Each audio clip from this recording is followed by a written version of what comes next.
আসসালামু আলাইকুম বন্ধুরা, আজকে আপনাদেরকে এই প্যাকেজিংটি আনবক্সিং করে দেখব। এক বড় ভাইকে প্রো অডিও 600 সার্কিটটি আমরা দিয়েছিলাম পুরোপুরি কমপ্লিট করে এবং সাউন্ড টেস্টিং করে, কিন্তু বড় ভাই এটিকে কি করেছে চলুন আনবক্সিং করে আমরা দেখে আসি।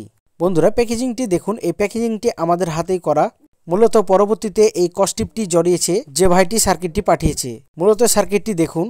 সার্কিটটি দেখে আমার তো প্রায় মাথার একদম ঘুরে গেছে যে এই সার্কিটটি কিভাবে করে পুড়ে যায়। হয়তোবা এই সার্কিটে আগুন লেগেছিল এবং সার্কিট থেকে সে দূরে ভয়ে পালিয়েছিল, এজন্য এই সার্কিটটি এতটা পুড়ে গেছে। তাহলে লাইনটা পুড়ে যাওয়ার সঙ্গে সঙ্গে যদি লাইনটি টেনে দিত তাহলে এতক্ষণ ধরে পুড়ে এতটা জায়গা নষ্ট হতো না। তো বন্ধুরা, এই সার্কিটটিকে আমরা সুন্দর করে টেস্টিং করব এবং কি কি কম্পোনেন্টগুলো নষ্ট হয়ে গেছে সবকিছু আপনাদের মাঝে শেয়ার করে থাকবো। মূলত এই ভাইটি স্বীকার করেছে কিভাবে করে সে নষ্ট করেছে। সে ভুলবশত দুটি লাইন এক জায়গাতে করার পরে এই বোর্ডটি পুড়ে গেছে।